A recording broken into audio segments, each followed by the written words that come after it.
Iyi ni radiyo BBC gahuza miryango ivugira i Londres kuri metero 19, 25, 31 na 41. Ivugira ku mirongo ya FM mu karere k'ibiyaga bigari no kuri interineti kuri bbcgahuza.com.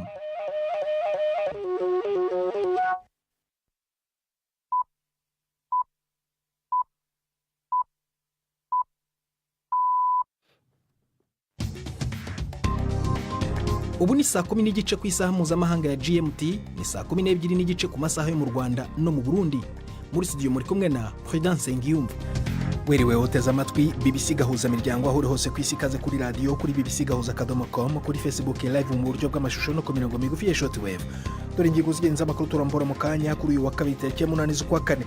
Nyuma y'imyaka 31 ishize jenoside yabaye mu Rwanda mu 1994, impuguke mu mitekerereze zivuga ko ikibazo cy'ihungabana kikigaragara mu bacitse ku icumu, ndetse hakaba n'abahungabana kandi jenoside yarabaye bataravuka. Bakanamubwira bati narabiboneye babica, ariko akavuga ati jyewe numva nzabona abana banjye, numva nzabona umugabo wanjye. Haracyakeneye rero imbaraga zo gufasha abacitse ku icumu, tukamenya ngo icyunamo baragikoze kandi bagikoze neza. UNESCO iravuga ko igiye gukorana n'inzego z'uburezi mu Rwanda mu kwigisha no kumenyekanisha amateka ya jenoside mu Rwanda. Imvubu zirenga 50 n'izindi nyamaswa nini zishwe n'uburozi buzwi nka anthrax mu burasirazuba bwa Repubulika ya Demokarasi ya Kongo. Ari n'ikinamico urunana nk'uko bisanzwe buri wa kabiri.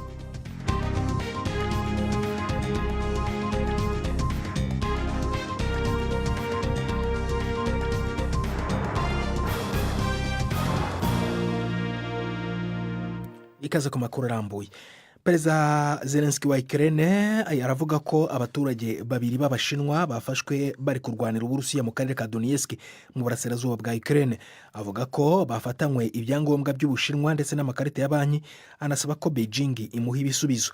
Bwana Zelensky yashyize amashusho ahagaragara yerekana umwe muri abo basirikare ari mu mapingu avuga Igishinwa kandi asa nk'uri gusobanura imirwano iheruka kuba muri ako gace.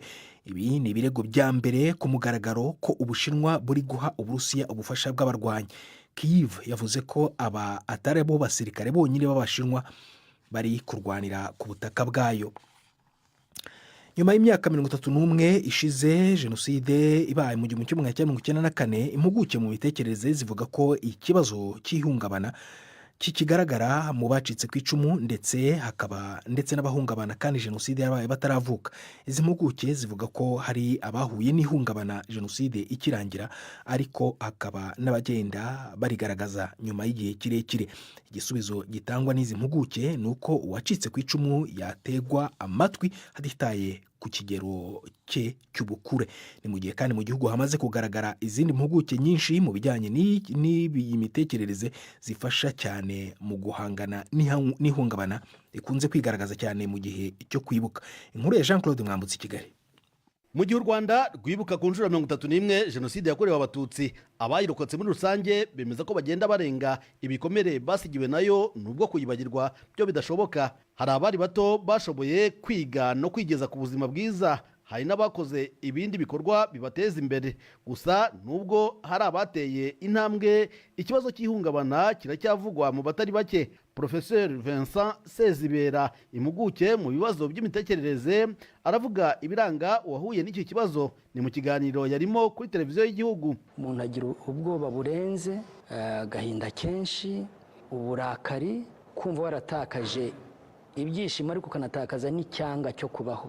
Ibitekerezo bihugiye kwa bya bihe wanyuzemo, cyane cyane ubitekereza mwa cya gihe byarimo biba. Hari abibaza ko nyuma y'imyaka 30 ihungabana ryagombye kuba ritakiboneka cyane. Gusa inzobere mu by'imitekerereze zo zumva bidatangaje kuba haba hakiriho ibibazo nk'ibi, dore ko hari n'abataragera ku rwego rwo kwakira ibyababayeho. Madame Dansile Mukarubuga ni umuyobozi w'umuryango ARTC Ruhuka wiyemeje guhangana n'iki kibazo cy'ihungabana. Bakanamubwira bati narabiboneye babica, ariko akavuga ati jyewe numva nzabona abana banjye, numva nzabona umugabo wanjye. Haracyakeneye rero imbaraga zo gufasha abacitse ku icumu, tukamenya ngo icyunamo baragikoze kandi bagikoze neza. Aracyakeneye gushyirwa imbaraga mu kubaka umuryango nyarwanda. Ubona ko ufite ibikomere byinshi. Ubutegetsi bw'u Rwanda bwashyize imbaraga nyinshi mu gufasha abacitse ku icumu. Hashyizwe imbaraga nyinshi mu buvuzi, uburezi ndetse no kubashakira amacumbi. Gusa ikibazo cy'imibereho nacyo kiri mu bituma uwacitse ku icumu agorwa no kwakira ubuzima yashyizwemo na jenoside.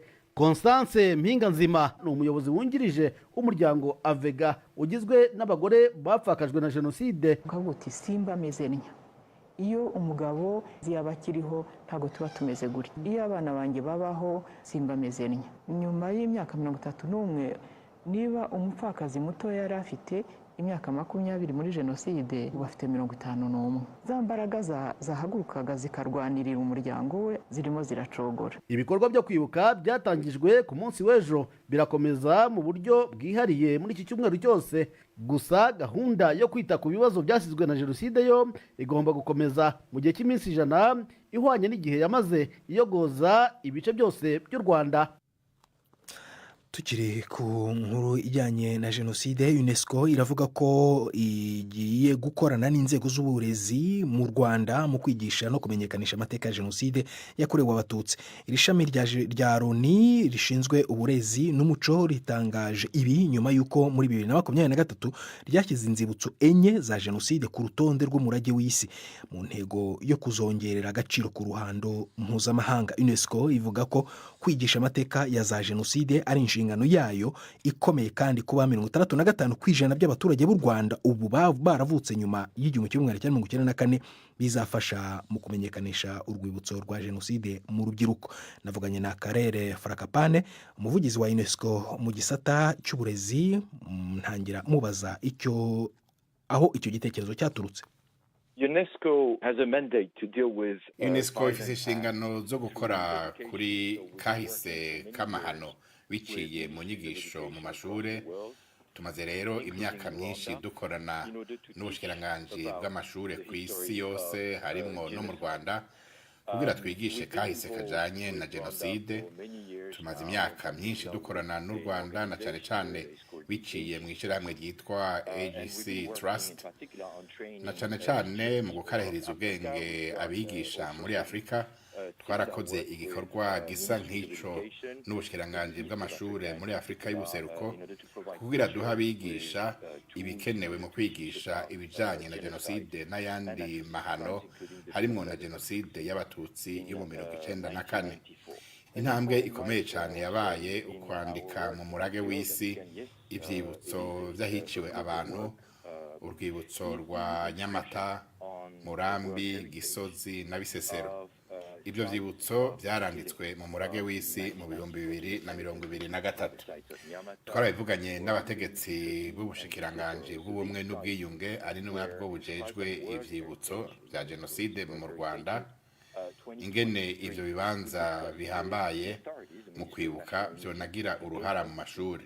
Twararabiye hamwe rero n'ababijejwe mu gihugu kugira ngo turabe ibikenewe gukorwa kugira kahise ka jenoside kigishwe gusumba mu gihugu ariko kandi no mu makungu, kugira jenoside y'abatutsi imenyekane kandi yigishwe neza gusumba.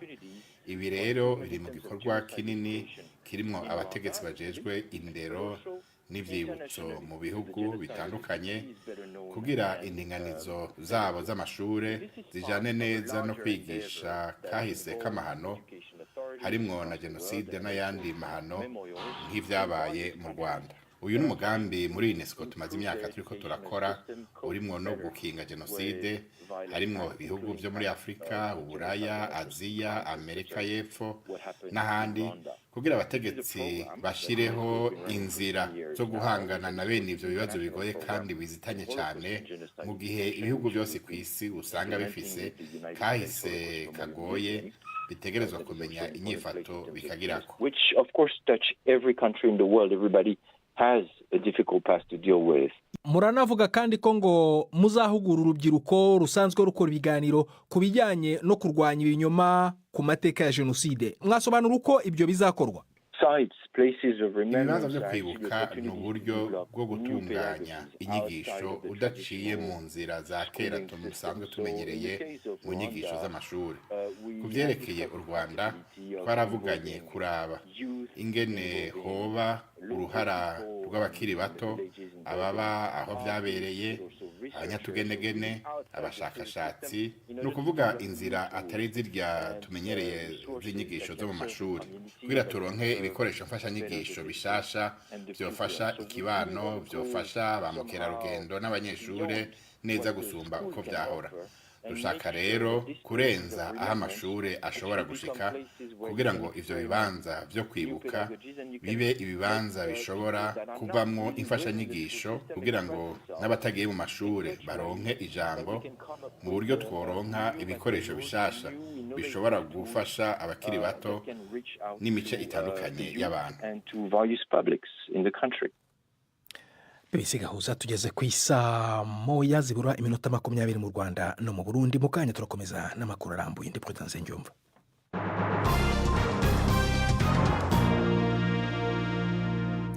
Minisiteri y'ubuzima igenzurwa na Hamas i Gaza iravuga ko abantu 58 bishwe n'ibitero bya Israel mu munsi umwe ushize. Abanyapalestine 19 barimo n'abana biciwe mu bitero bya nijoro hagati yo mu majyaruguru ya Gaza. Umubare w'abapfuye ukomeje kuzamuka buri munsi kuva Israel yasubukura ibitero mu kwezi gushize. Umuryango ushinzwe abimukira ku isi uravuga ko wabonye izamuka ry'abantu bahatirwa kuva muri Pakistani barimo abarenga 8,000 b'Abanyafghanistan batagira ibyangombwa byemewe n'amategeko basubijwe mu gihugu cyabo. Ubu bwiyongere bwo kwirukanwa bubaye nyuma y'uko igihe ntarengwa ku Banyafghanistan batagira ibyangombwa byemewe n'amategeko bari baravuye mu gihugu cyabo bahawe bagombaga kuvamo ku itariki ya 31 z'ukwezi kwa gatatu kwashize. Inkuru ya Azade Mushiri murayumva mu ijwi rya Yvette Kabatese. Abanyafghanistan batuye muri Pakistani babwiye BBC ko bahorana ubwoba. Umuryango umwe ndetse wavuze ko wimutse inshuro 3 mu cyumweru gishize kubera gutinya ko bafatwa bagafungwa. Abanyafghanistan benshi bemeza ko Abanyapakistani bafite amazu bayabirukanamwo kubera gutinya kugirirwa nabi. Imirimbanyi ziharanira uburenganzira bw'abagore cyangwa bakoze mu bigo by'Abanyaburayi na Amerika nabo bafite ubwoba bwo gusubizwa muri Afghanistan, nubwo bwose ubutegetsi bw'Abatalibani bwemeza ko buri wese ashobora kuba mu gihugu nta bwoba. Abayobozi ba Talibani bagaye icyo bise gufata nabi no gutesha agaciro Abanyafghanistan batuye muri Pakistan, ariko Pakistan yo ivuga ko amategeko yayo areba abanyamahanga bose bahatuye mu buryo bunyuranije n'amategeko. Icyo gihugu kimaze imyaka irenga 40 cyakira Abanyafghanistan, ariko ibitero byambukiranya imipaka byongereye umwuka mubi hagati yabo baturanyi. Umuryango w'abibumbye ONU waburiye impuguke zawo ko kwirukana abantu bizakomeza. Abantu bagera kuri 27 bishwe, abandi babarirwa muri 40 bakomerekera igihe igisenge cyahanukaga mu nzu y'urubyiniro muri Repubulika ya Dominika cyangwa se Dominican Republic. Amakuru ava mu gihugu aravuga ko hashobora kuba hari abantu bagera ku 1000 bari aho ngaho. Abakozi bagera kuri 400 bakora ubutabazi no gushaka ababuriwe irengero boherejwe aho ibyo byabereye mu murwa mukuru Santo Domingo. Inzego z'ubutabazi bw'igitaraganya ziravuga ko imbangukiragutabara cyangwa ambulance zakoze ingendo zirenga 100 zijya ku bitaro, ndetse zimwe zitwaye umurwayi urenga umwe. Tujye muri Repubulika ya Demokarasi ya Kongo ahavugwa inkuru y'imvubu zirenga 50 n'izindi nyamaswa nini zishwe n'uburozi buzwi nka anthrax mu burasirazuba bw'icyo gihugu. Umuyobozi wa parike ya Virunga yavuze ko izo nyamaswa zasanzwe zireremba ku mazi y'umugezi wa Ishasha. Icyateye ubwo burozi nyirizina ntigisobanutse, ariko anthrax isanzwe iboneka mu dukoko tugaragara ku butaka. Inkuru ya Wiros muragizwaho na Felenga Kwaye. Amafoto yafashwe muri pariki y'Ibirunga arerekana imvubu ziterekana amarangamutima yazo ku migongo zireremba mu mazi afite ibara ry'icyondo yo mu mugezi wa Ishasha. Abakora muri parike aho mu burasirazuba bwa Kongo bemeje yuko hari n'ubundi butumwa bwoherejwe burimo uburozi bwica imbogo, ariko nta uramenya neza uko zafashwe n'uwo mugera. inyamaswa zihura n'ibibazo iyo zihumetse umwuka urimo uburozi buvuye mu butaka bushobora no kumara imyaka buri mu butaka. Abakora muri pariki ubu bari kugerageza gukura izo mvubu mu mazi kugira ngo bajye kuzihamba. Icyo ni ikintu kitoroshye batitabaje ibimashini biterura ibintu. Abahatuye basabwe kutajya mu ishyamba no kubanza guteka amazi mbere yo kuyanywa. Sudani y'Amajyepfo iravuga ko noneho ubu izemera kwakira umugabo wirukanywe muri Leta Zunze Ubumwe za Amerika mu rwego rwo gucubya ubushyamirane hagati y'ibihugu byombi. Minisitiri w'ububanyi n'amahanga wa Amerika yari yatangaje ko Abanyasudani y'Epfo bose basanzwe bafite viza zo kujya muri Amerika zihagaritswe, ashinja Sudani y'Amajyepfo kwanga kwakira abaturage bayo birukanywe na Washington ku ngufu, ikizwe nka deportation. Ku ikubitiro, Sudani y'Amajyepfo yari yavuze ko umugabo wangiwe kwinjira mu gihugu yari umunyekongo. Guverinoma ijuba ariko ubu noneho iri kuvuga ko iri bumwakire mu cyo yise umubano w'ubucuti. Ni saa moya zibura iminota 15 mu Rwanda no mu Burundi. N'umwanya w'ikinamico urunana.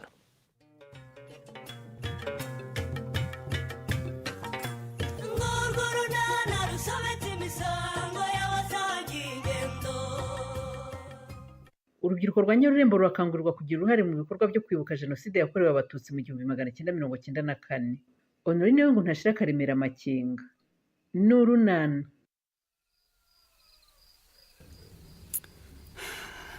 None se ubwiwe n'iki kuri bunsanga hano Rufo? Mpuye narangwa idajya mu misa ya mu gitondo ambwira ko gusize hano. Ese ngo mwanshakaga rero. Anye, Karame. maze iminsi ngushaka nanjye nkabura umwanya wo kuza hano. Ngaho mbwira nawe urabibona ko usanze nitegura ngo njye ku kazi rwose. Nta kindi ngushakira. Ni za gahunda zawe zo munsi y'umunyinya. Umva Rufonsi nawe rwose nk'abandi bose ngo gahunda zanjye zo munsi y'umunyinya. Gahunda zawe n'urubyiruko da? Urubyiruko rwo munsi y'umunya murashaka ko rubafasha iki se Rufo? Nawe urabizi ko urubyiruko arizo mbaraga z'igihugu ruba rukeneye muri gahunda zose zaba iz'iterambere, ubuzima n'izindi. Rurabizi rwose kandi buri gihe iyo duhuye ibyo turabivuga cyane. Ubwo rero murakeneye muri gahunda yo kwibuka Jenoside yakorewe Abatutsi mu 1994. Icyo rwose natwe twaragitekereje Rufo. Ntiwumva se nicyo ngukundira rwose. Utekereza mbere ibyo tubifuzaho nk'ubuyobozi. Ariko rero muri iyi minsi sijye uyoboye urubyiruko Rufo. Ninde? Fesiyane na Nyiraneza nibo bayoboye. Kandi nari navuganye nawe rwose ngo bagushake muvugane niba hari ibikorwa mukeneye ku rubyiruko rwo munsi y'umunya ruzabafasha mu bihe byo kwibuka. Mubabwire nta kibazo. Barakenewe cyane rwose uhereye ku munsi ibihe byo kwibuka bizatangirira kugeza igihe bizarangirira. Ni ukureba Felicien na Nyiraneza rero. Kandi nabo bariteguye rwose ntugire ikibazo. Abo bana ndi bubashake rwose tujyane no ku kagari hanyuma babagezeho gahunda uko iteye. Oya humura baraboneka ndabyizeye. Niko sanye. Karame. Kwa rero ufite uburambe mu gushyira urubyiruko ku murongo ukanafatanya n'ubuyobozi mu bihe byo kwibuka ubu umuntu agukenewe nk'isaha imwe ntiwaboneka koko.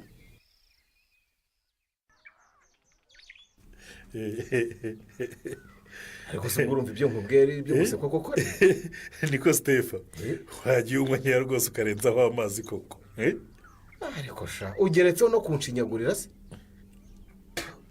ubu ndacera yumye ukawuzana ibyo kunywa kuko ndaziherutse se none se niba utarayusinze ni iki kiguteye kuzinduka uza kunyishyuza cyangwa uritanguranwe ngo nakubaza impamvu warayuzanye umucanga ukamumena ahangaha ugasiga utankoreye. Uwo mucanga nyine nongera ngo wishyure kuko nawuzanye nkuguze Kareme kandi igihe sinkunda umuntu nesha igihe.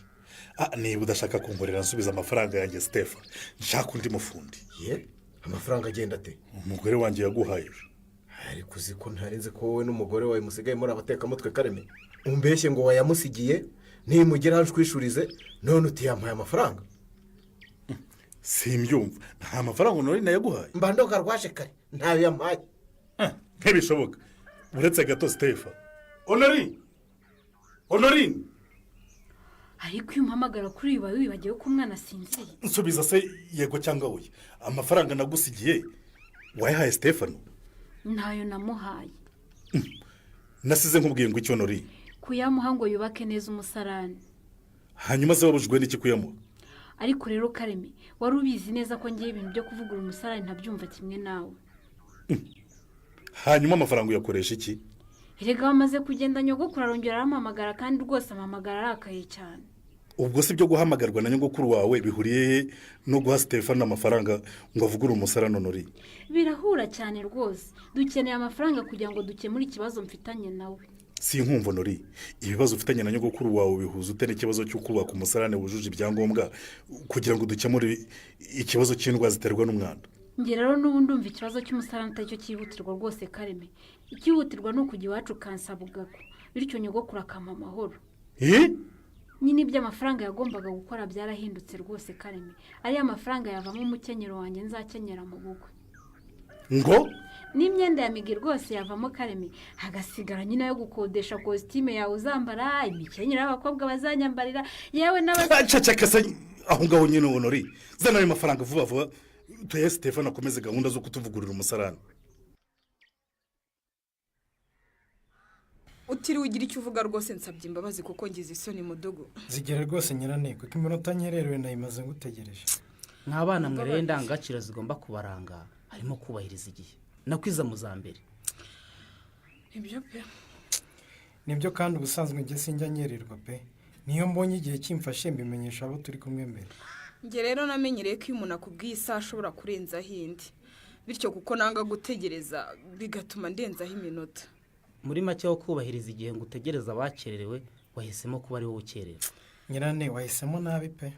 none se ko menyereye ko ariko abantu babigenza? Oya, iyo ni ingeso mbi. Kubahiriza igihe ni umuco mwiza ugomba kubaranga nk'urubyiruko, sibyo? Kandi mwe muyoboye abandi mukababera urugero rwiza, kuko igihe cyatakaye bigenda bite? Nikigaruka. Nuko rero ikintu kitari bugaruke nk'igihe ni icyo kubaho. Nizere ko mugiye kwikosora.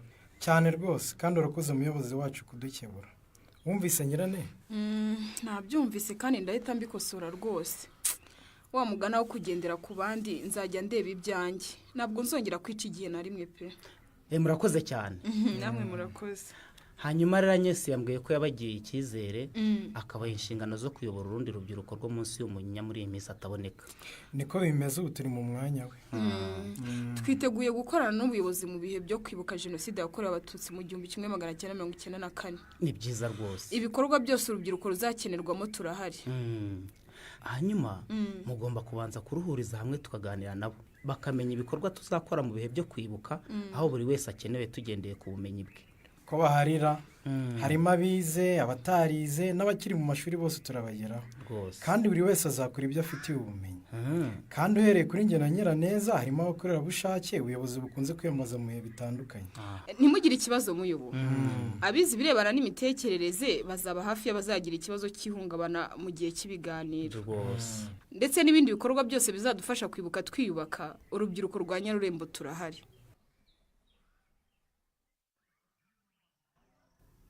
Ubwo ninjye utuwa ngo ndi nka Patri. Ni impamvu kubanutse aho ngaho munsi y'inzu ngira ngo niyo. Yewe nta kibazo ubwo nsigaye ngana nayo kubera inda wanteye. Kujugeta wicara ku kibero cy'inzu suragenzwa n'amahoro Nadi. Ese ubwo abanduka mu mazi yo kunywa urabona ntashaka koko Patri. Amazi se ndayavana hehe? Kuzi ko abagore batwite mutegekwa kunywa amazi atetse. Urareba ugasanga Patrick nabona umwanya guteka ayo mazi. Irorerere. Ubu nari mbizi ko ntabona amazi meza asukuye. Ariko nakubaje ikikugenza hano muri umugoroba Nadi. Na urabibona uko meze uko nko Patri. Harabura icyumweru kimwe ngo mbyare. Icyumweru kimwe? Yego. Ku matariki muganga yampaye nicyo kibara cyonyine. None se urabimbwira ngo ngiye nkora iki? Cyangwa uragira ngo icyo cyumweru kimare hano? Hari byo nyine nk'umugore utwite bitegura kubyara Patri. Ukabugejeje iki gihe aho buri cyumweru kimwe utaritegura kubyara kumva bizagenda bite Nadi? Mu bushobozi bwanjye buke hari byo nashoboye kwibonera, ariko sigo byose byari bikeneye nabibonye Patri. Ukabuje kubyarira hano rero? Oya da, sinje kubyarira hano. Ngomba kubyarira kwa muganga nkuko abajyana mu buzima n'abaganga babimbwiye. Nzabone no kugusaba kugira ngo ugire icyo umfasha. Are we. Ibiki se? Kuki wumva ko twakwihunza inshingano zawe Patri? Nta nari mu bigeze umperekeza kwa muganga ngiye kwisuzumira nk'umugore utwite kandi byarakurebaga. Haguruka utahe Nadi. Ndavuze ngo haguruka utahe. Ibyo narabyihanganiye. Ariko se kuki utatekereza ko umwana wawe uzavuka agakenera kwambika iyo myenda ishyushye nk'uruhinja rukenera gufubikwa? Uraseka siki? Njyewe umuntu w'umusore urumva iby'impinja nabibwirwa n'iki Nadi? Urasengura umuntu w'umusore Patri? None umusore nyabaki udatekereza kwita ku mwana we? ntasetse nta kindi nakora Nadine. Patri ntacyo nkusaba nka Nadine, sinkubwiye ngurira igitenge ngurira iki n'iki, wowe menye ko ntwita umwana wawe kandi uwo mwana azagira ubuzima bwiza yitabwaho nawe ubigizemo uruhare. Nadine Ndakumva. unyumve kandi unyumve neza, sinigeze ngusaba kubyara uwo mwana. Kada. Urabizi ko igihe cyose nitwararikaga tugakoresha agakingirizo. Oya se kandi. Kuko wowe washatse kubyara rero uzabage wifashe. None se nagufashe ku ngufu Patri, cyangwa umwana ku buryo wavanga ibyo wakoze ntabwo uzi byari byo. Ndakubwiye ngo uzabage wifashe. Nukumbwiye Patri. Nuko nkubwiye nyine. Wanyihakana utanyihakana ubimenye neza ko umwana ari uwawe ni amaraso yawe kandi akeneye kwitabwaho nawe nkase. Nanjye nakubwiye ngo nta mwana nagutumye Nadine, uzamushakira se utari Patrick. Ibyo se urumva bishoboka? Wabaye se umunsi untera inda. Reka ibyo byo kwigira za masore n'ubusonga rero fata inshingano z'umubyeyi di. Urimo urabyumva? Si wowe mbazo Nori? Ibyo mbaza byose nagusabye ngo ugabanye ijwi kugira ngo utankangurira umwana Kareme. Wowe se kuki ushaka kunsakurisha? Subiramo ikibazo cyawe Kareme. Iyo umuntu ambazanyije umujinya rwose sinumva neza. Nakubajije ngo ayo mafaranga urayazana tuvugurura umusarani cyangwa ntuyazana? None se mu gitondo nakubwiye ngo iki? Ubwo se unansubije cyangwa nawe urambajije? Nakubwiye ko iby'imisarani atari byo byihutirwa ubu ngubu. Ukumva ubu ko aricyo kintu cyihutirwa rero? Birihutirwa cyane rwose Kareme, kuko nawe urabizi kugira ngo abantu babane habanza ubukwe. Mu gihe utabubanje rero ubu birihutirwa. None se hari icyo wigeze ubura muri uru rugo rwanjye kuko warugezemo ubwo bukwe butabaye? Ariko wanyizezaga ko butazatinda Kareme. Reka ubwana Nori, uzana ayo mafaranga rwose umujyanama w'ubuzima ntakwiye kugaruka hano ngo angaye. Icyemezo ntagifashe Kareme, ubukwe butaraba nta wundi mushinga ukeneye amafaranga uzakorwa muri uru rugo. Reka ubukwe bubaye ubukwe. Nyogokuru ntagiye kongera kumpamagara mbaza itariki uzazira kunsabiraho no gukwa. Ahubwo Kareme, mbwira itariki nyimumenyesha. Nyamara ushobora kuba utari muzima Nori. Ndi muzima cyane. Mbese duhamana umusarani utujuje ibyangombwa, isazi zikomeze zikwirakwiza mikorobe mu bikoresho byo mu gikoni, Migi nawe arwara inzoka ziterwa Umva, ibyo winsubiramo Kareme, abajyanama b'ubuzima n'abaganga bahora babisubiramo. Kandi nanjye sinakwishimira ko umwana wanjye arwara izo ndwara. Niyo mpamvu nzafata izindi ngamba zo kumurinda. Ariko ubukwe butaye cyane rwose. Ahubwo rwose Kareme, mbwira itariki rwose ngiye ndashaka kuyimenyesha nyogokuru sibyo? Ariko kuki ushaka kunkoresha ibintu bitandi? Urankoresha ubukwe ku gahato kubera iki? Ahubwo se kuki ndinda kubiguhatira? Urashaka kuzajya kunsaba iwacu ariko umaze kumera imvi? Cyangwa ufite undi mugore utari ngewe ushaka kuzajya gukwa Kareme?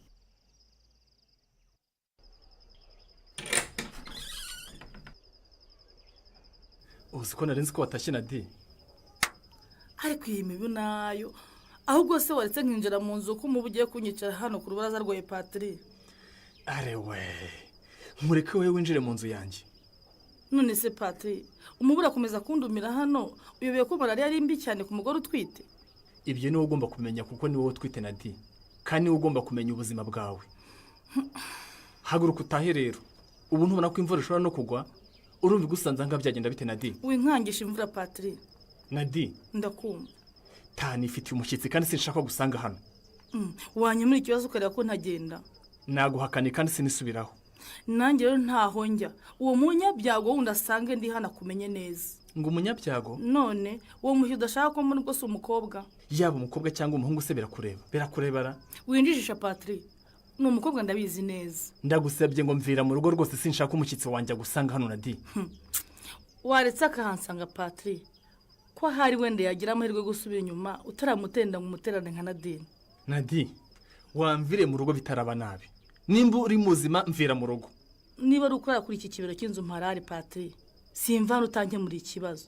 Icyanzanye nakikubwiye ni ukugira uruhare mu buzima bw'umwana wawe ntwite ukanshakira ibikenewe mbere y'uko avuka kandi ubushobozi urabufite. Izi mpaka za Patrick na Nadine ziragarukira he?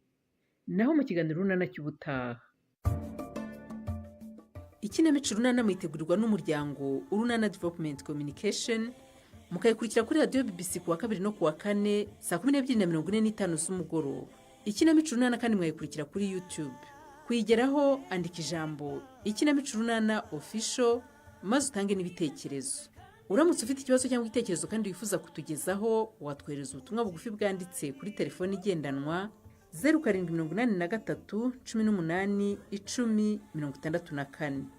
mushobora kandi kunyuza ubutumwa kuri paji yacu ya Facebook. Kwigeraho ni ukwandika ijambo urunana. Dusubikiye ikiganiro urunana cy'uyu munsi naho ubutaha. natwe naha dusubikiye rero mwakoze gute mu bisigazo imiryango twafashijwe na Chris Lovelock ndi Prudence Njyumva.